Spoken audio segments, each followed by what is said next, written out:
बिहार की सियासत इस समय एक निर्णायक मोड़ पर खड़ी है। चुनावी बिगुल बज चुका है, नामांकन की प्रक्रिया अपने अंतिम चरण में है।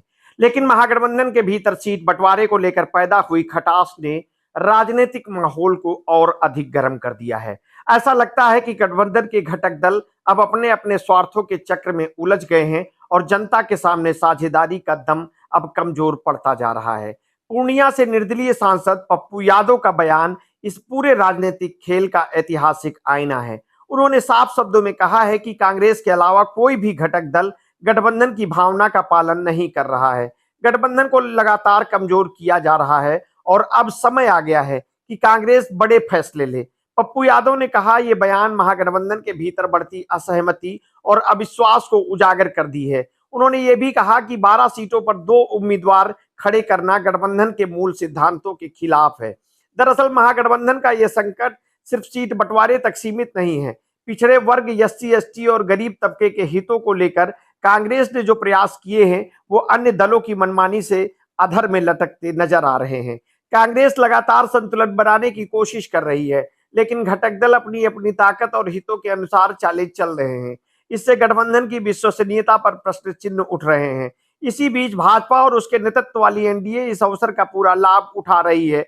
विपक्ष के बीच फूट और असहमति के चलते एनडीए की जमीन मजबूत होती जा रही है। बिहार के ग्रामीण और शहरी क्षेत्रों में पार्टी की रणनीति लगातार सक्रिय है। संगठन स्तर पर उनकी तैयारी और केंद्रीय नेतृत्व की सक्रियता से उन्हें माहौल में बढ़त मिल रही है। महागठबंधन के भीतर खींचातान और असंतुलन एनडीए के लिए चुनावी जमीन पर निर्णायक हो सकता है।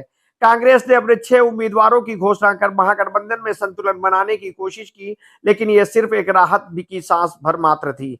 वाल्मीकि नगर से सुरेंद्र प्रसाद कुशवाहा, अररिया से अबीदुर रहमान, आमनौर से जलील मस्तान, बरारी से तौकीर आलम, कहलगांव से प्रवीण सिंह कुशवाहा और सिकंदराबाद से विनोद चौधरी को टिकट देने से गठबंधन के भीतर असहमति की पूरी तस्वीर नहीं बदलती। नामांकन प्रक्रिया से अंतिम दौर में भी अगर घटक दल अपने स्वार्थ पर अड़े रहे तो जनता में भ्रम और निराशा पैदा होगी। अब सवाल ये उठता है कि महागठबंधन अपनी कमजोर स्थिति में सुधार कैसे करेगा।